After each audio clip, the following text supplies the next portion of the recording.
والصلاة والسلام على رسول الله محمد بن عبد الله صلى الله عليه وسلم. يا همة الشيخ أهدر لنا بهذا المحضر ولتأتي بنصرة تأتي لنا بزفر. الحمد لله على كل حال.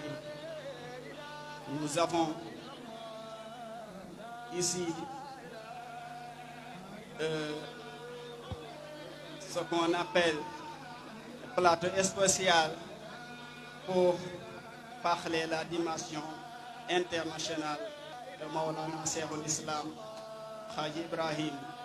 Mais avant d'entamer dans le débat, nous allons d'abord faire une brève présentation à notre cher guide, un de nos chers guides spirituels, Cheikh Latir Faye, un proche du Cheikh Ousmane Khadimoul Fayda, habite en même temps dans le Djegem, mais particulièrement dans le village de Ndiaganiao, dont nous avons vu votre travail que vous menez dans la tariqa Tidjaniya, mais aussi à la Fayda de Maulana Cheikhoul Islam Hadji Ibrahim. Cheikh, après avoir vous salué, aussi est fier et avoir aussi le plaisir de vous recevoir ici dans le plateau. Vous êtes en direct en DSTV, mais aussi en même temps en Djegem Prod pour célébrer la naissance du prophète Mohammed paix et salut sur lui, édition 2022, ici à Medina Cheikh Ibrahim Gamou International. Après avoir vous salué, nous allons vous donner la parole et vous allez aussi faire une brève présentation, mais aussi de nous parler sur la dimension internationale de Maulana Cheikh Ibrahim radiyallahu ta'ala anhu. Monsieur Faye, vous avez la parole. Merci beaucoup.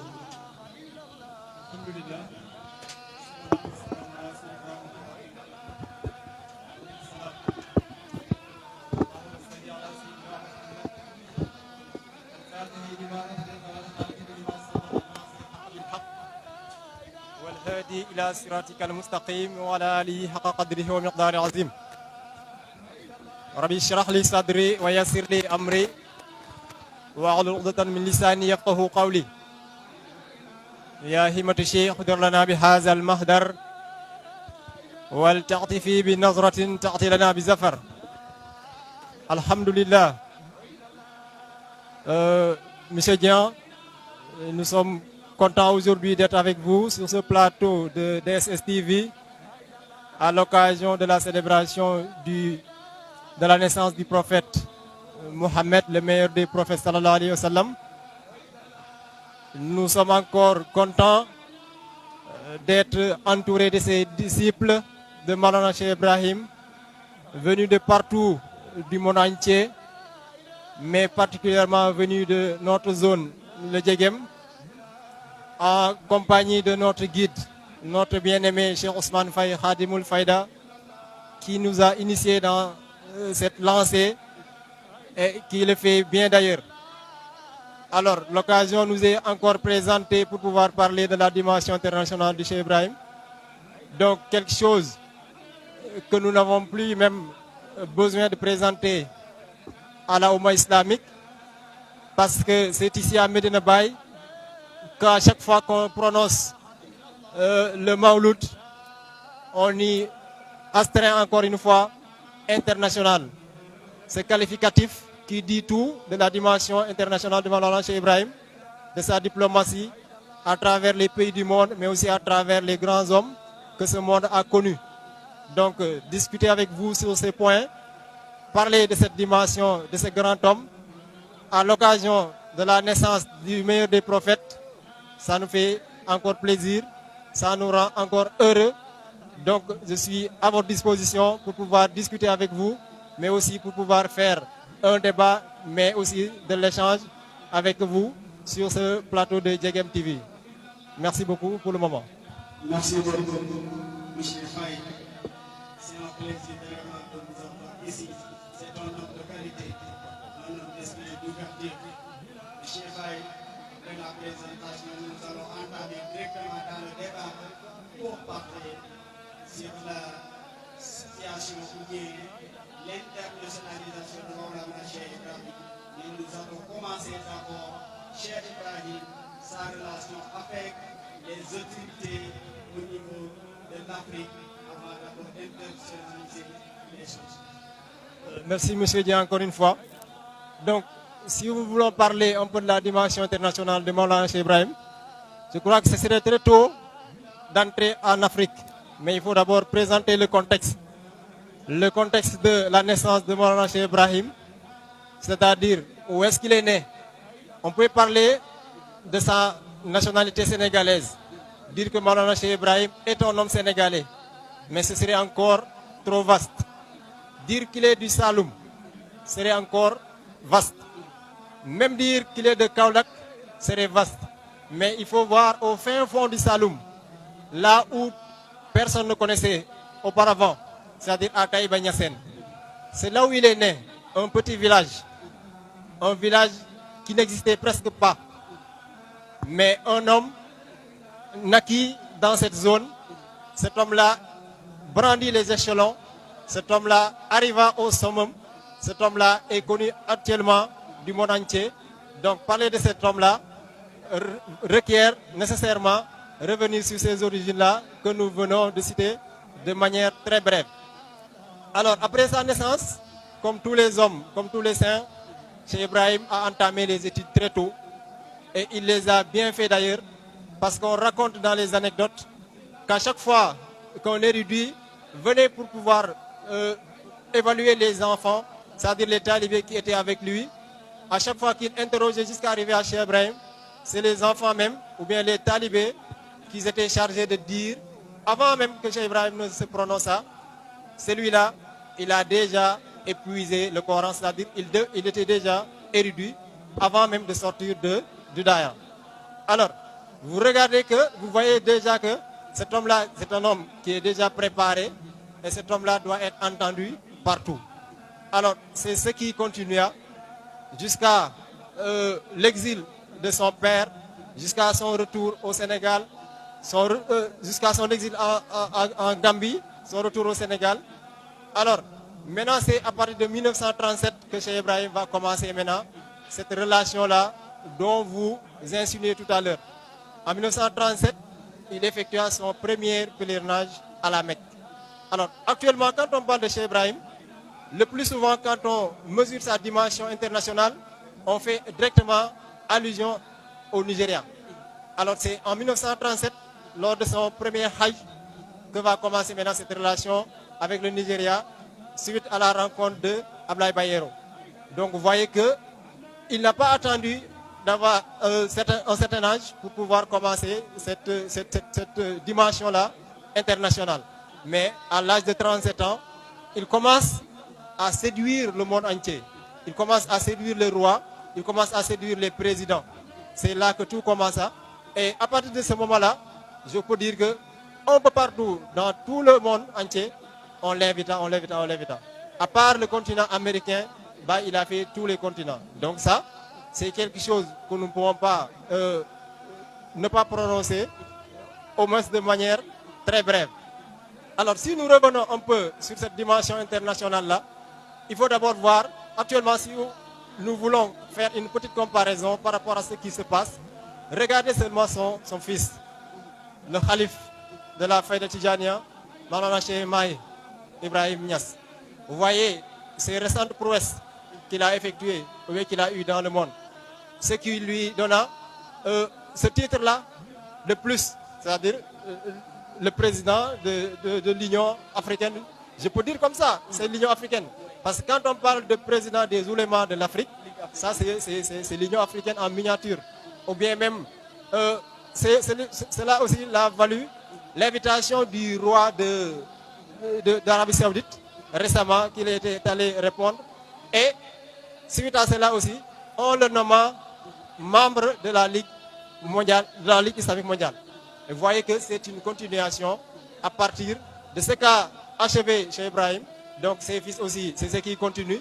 Donc à part Cheikh Ibrahim, vous ne verrez pas un marabout qui peut drainer des foules de ce genre dans le monde entier. Ça n'existe pas. Donc vous voyez que ça devient facile maintenant de contextualiser la dimension internationale de Maulana Cheikh Ibrahim Et ça, je crois que vraiment, c'est quelque chose qui est connu de tout le monde. Alors, en attendant, je vais me limiter à ça pour le moment. Merci beaucoup, M. Faye, pour cette belle présentation. Pour cette belle présentation, on va vous rappeler tout de suite, vous avez en direct notre très cher illustré, cher Lapé Faye, dans notre autorité exceptionnelle. C'est là que nous avons bien entendu votre présentation au niveau de l'Afrique, mais à Taïba Yassine, grandi entre Léona Yassine et Goussif, s'installant à Médina en 1937. Il a aussi effectué son premier tour à l'année pour accomplir les pays de l'islam. Vraiment, c'est pour nous. Dans sa dimension est très rarement égalée à un homme de son période. Cheikh Latir, pour parler de la dimension internationale, Cheikh Ibrahim, c'est un Sénégalais né en Afrique, grandi en Afrique, et nous avons vu aujourd'hui, il a complètement monopolisé, si je peux employer ce mot-là, le monde entier, où nous avons constaté, si vous partez au niveau du Grand Mosquée, vous allez constater vraiment une confirmation exacte de la dimension de Maulana Cheikh Ibrahim. Vous allez voir différentes ethnies, venant des localités tellement différentes, venir ici à Médina pour célébrer la naissance du prophète. J'ai la question suivante en écho. Cheikh Ibrahim est à cette au Sénégal. Quelle était son stratégie pour bien comment il faisait des choses sérieuses pour convaincre des ethnies tellement différentes de langage? On constate qu'il y a des Hausa, il y a des Yoruba, il y a des Konkoni, il y a des Houga, tout ça. Et nous avons constaté que Cheikh Ibrahim a convaincu ces différentes ethnies. Même on nous a dit dans l'histoire que ces ethnies, il y avait des difficultés entre eux. Mais grâce à Maulana Cheikh Ibrahim, tous ces problèmes-là ont été réglés. Comment vous pouvez nous apporter des exercices? Merci pour cette question pertinente encore une fois. Alors, revenons sur ces méthodes, les méthodes que Cheikh Ibrahim a employées pour pouvoir convaincre ce monde de cette façon. Non, le soubassement de tout ça, c'est la science, la connaissance. Je l'ai rappelé tout à l'heure. En bas âge, il a très tôt mémorisé le Saint-Coran. En 21 ans, Cheikh Ibrahim commence à écrire des œuvres. Ruhul Adab, il a écrit à l'âge de 21 ans. Donc cela veut dire quoi? Quelqu'un qui est un jeune, si je peux le dire comme ça, mais qui commence à séduire le monde à travers ses écrits, à travers ses interventions, à travers ses explications et ses enseignements un peu partout. Donc celui-là, facilement, il doit être accepté par tout le monde. C'est-à-dire par ceux qui ont peut-être la belle vision. Alors, cette connaissance-là peut être marquée par beaucoup d'autres choses. Vous voyez que Cheikh Ibrahim, il avait écrit un livre qui s'appelait Tafsiratul Anam Bi'an al-Hilmi wal Imam. C'est-à-dire quoi? La connaissance, le savoir, c'est ça d'abord le guide. Donc le guide, si vous voulez être un guide, il faut d'abord avoir le savoir, il faut avoir la connaissance, il faut avoir les connaissances requises pour pouvoir guider le monde. Alors Cheikh Ibrahim était déjà outillé dans cette science-là, cette science islamique, voire même cette science gnostique. Donc à chaque fois, ce qu'il faisait, c'est de convaincre les gens par cette connaissance-là. Parce que les gens aussi ne sont pas fous, les gens ils réfléchissent, les gens ils comprennent beaucoup de choses. Donc si vous voulez leur convaincre par des blabla, tout simplement, ça ne passera pas. Donc si Cheikh Ibrahim parvient maintenant à convaincre les gens, ça veut dire qu'il était déjà bien outillé dans la science.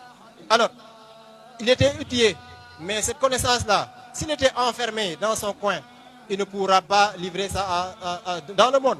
Parce qu'en ce moment-là, on n'avait pas les moyens là. Si c'était en notre temps, il pouvait créer des plateformes à travers lesquelles il pourra parler avec le monde entier. Mais en son temps, ça n'existait pas. Donc qu'est-ce qu'il va faire?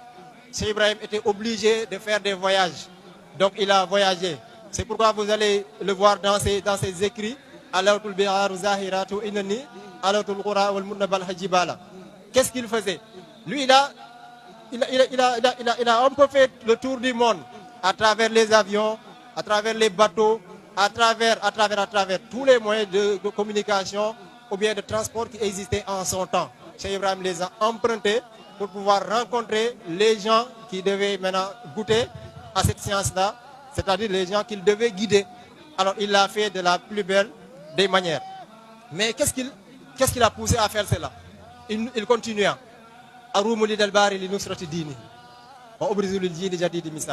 Donc ce qu'il faisait, c'est pourquoi il faisait tous ces voyages-là. Il avait un message à véhiculer. Cheikh Ibrahim voulait faire passer un message.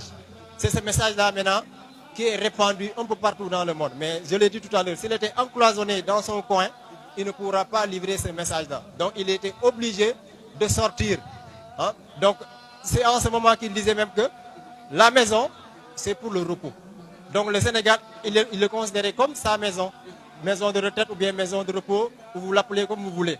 Donc il n'avait pas besoin de véhiculer ce message-là ou bien d'être fatigué pour aller dans les coins et recoins du Sénégal pour diffuser ce message-là. Donc Cheikh Ibrahim a visé loin, il est allé trop loin.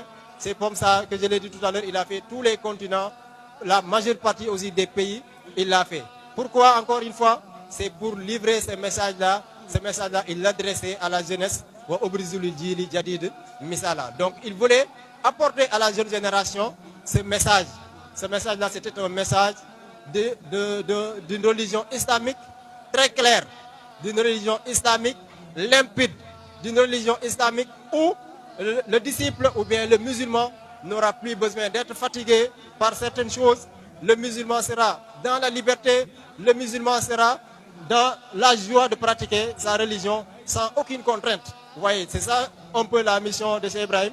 C'est ce message-là qu'il a voulu apporter un peu partout dans le monde. Alors il a bien fait, comme je l'ai dit tout à l'heure. C'est pourquoi aujourd'hui, ces chemins-là qu'il empruntait, à travers la mer, à travers les avions, à travers un peu partout, par tous les moyens de communication, les gens où il livrait ces messages-là, ils sont obligés aujourd'hui, après avoir recueilli ces messages-là, de retourner vers Cheikh Ibrahim. Donc, ils savent bien que le message est là toujours, vivant. Donc, ils sont obligés de revenir. C'est pourquoi, quand vous voyez dans les réseaux sociaux, un peu partout, les gens viennent par bateau, les gens viennent par pirogue, les gens viennent en marchant, par charrette, par des avions, un peu partout. Et vous verrez que c'est actuellement le seul événement au Sénégal, le Gamou international de Medina Baye, où le Sénégal enregistre ses économies en matière de transport aérien. Donc vous voyez que c'est ce message-là qui est passé, c'est ce message-là qui est bien conçu, parce que transmis par un homme de valeur, par un homme épris de science. Donc c'est cela maintenant qui a apporté ça à Cheikh Ibrahim. Donc si on revient encore une fois sur comment Cheikh Ibrahim a procédé pour pouvoir convaincre les gens, voilà ce qu'il a fait. Il a voyagé, mais il a voyagé avec un message clair, il a voyagé avec un message qui est facile à retenir, et c'est ce qui a donné maintenant ce résultat que nous sommes en train d'observer, vous et moi, et tous ceux qui sont en train de nous suivre au Sénégal. Merci beaucoup, M. Faye. Vraiment, c'est un plaisir de vous avoir ici. Vous avez bien répondu aux questions, cher Latif Faye. Nous avons constaté dans vos orgueils, chez Ibrahim, c'est un homme extraordinaire. C'est exceptionnel. Vraiment. Cher Latif, nous avons ici un CV vraiment qui m'a un peu touché au cœur et que les gens le négligent. Parce que j'ai vu ici un CV qui part sur les qualités de Cheikh Ibrahim.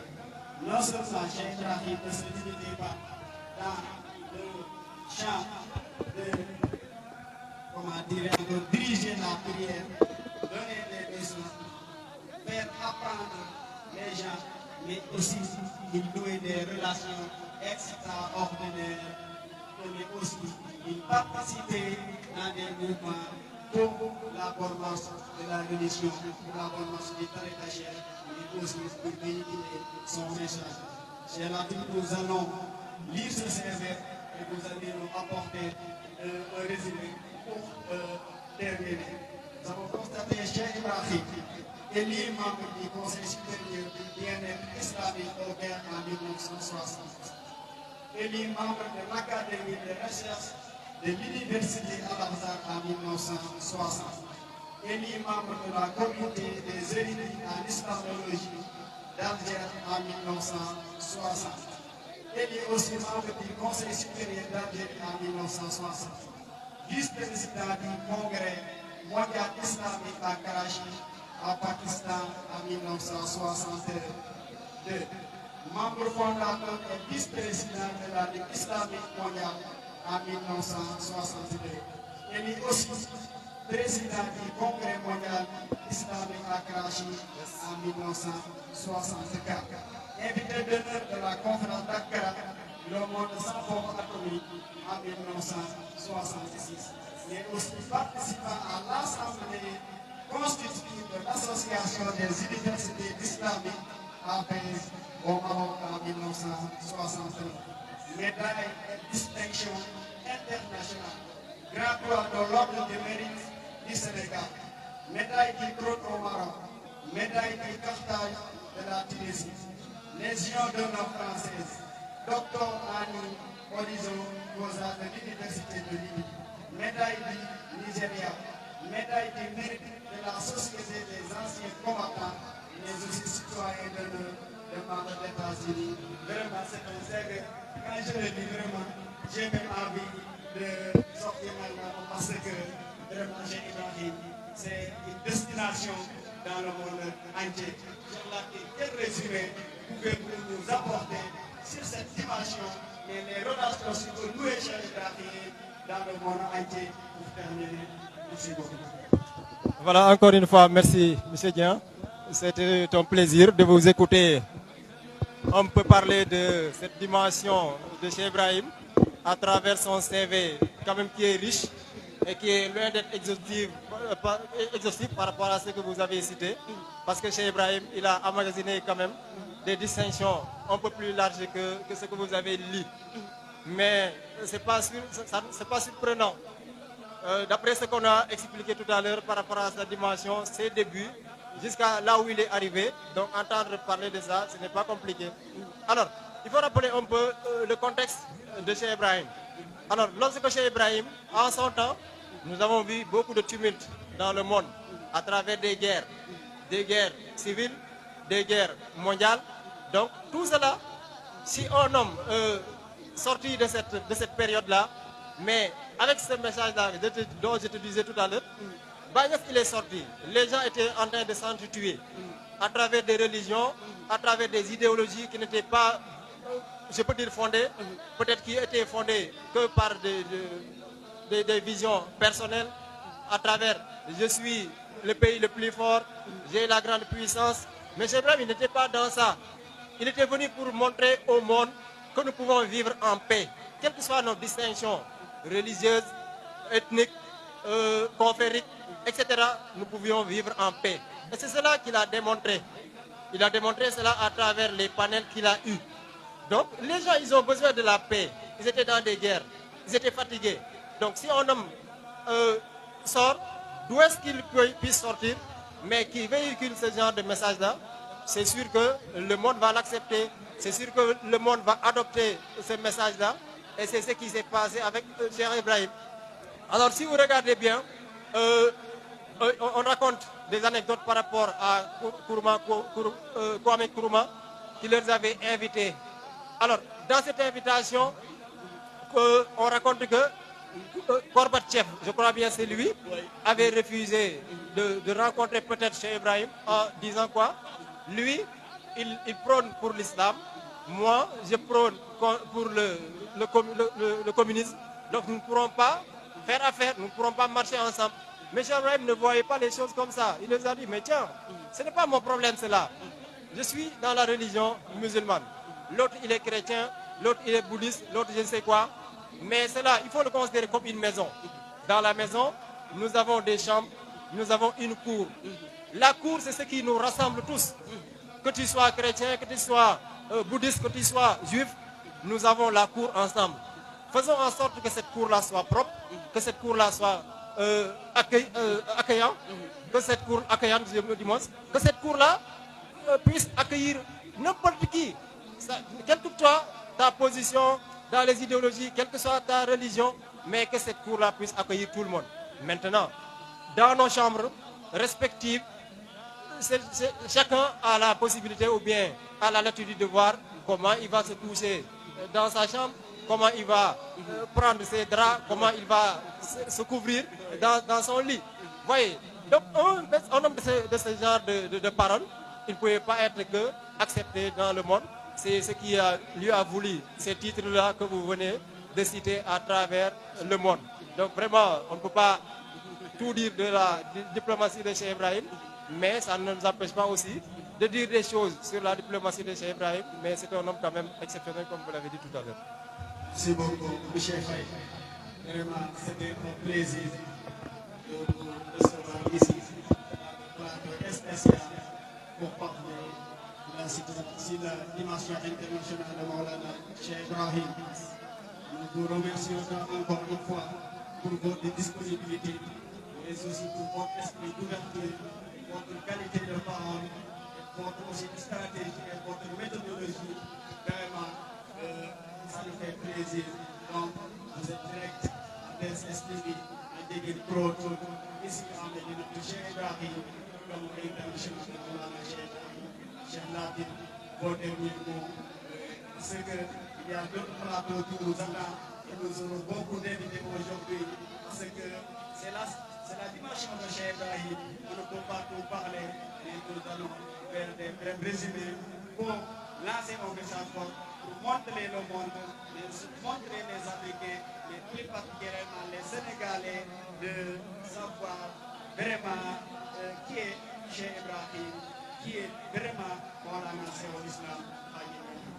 Merci M. Dian. Donc nous nous réjouissons vraiment d'être avec vous sur ce plateau et pour parler de cet homme-là d'une dimension internationale. Donc vraiment ça nous fait plaisir et tout le plaisir est pour nous. Juste ce qu'on doit dire, c'est que si nous sommes là aujourd'hui, nous ne sentons pas notre présence ou bien quoi que ce soit, mais nous sommes là juste pour la célébration du prophète Mohammed, mais aussi ça, nous l'inscrivons dans le travail que nous devons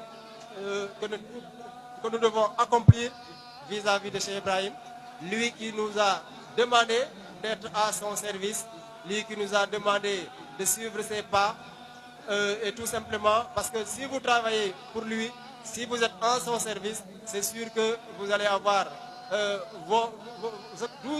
tout ce dont vous avez besoin, vous l'aurez. C'est comme ça que nous l'avons compris et c'est comme ça que nous le croyons. C'est pour cela qu'à chaque fois qu'on nous appelle chez Cheikh Ibrahim, on n'a pas vraiment des excuses à faire ou bien à donner pour incliner cette offre-là. Donc si nous sommes là pour nous-mêmes. Donc on est content, on est disponible encore une fois et encore une fois.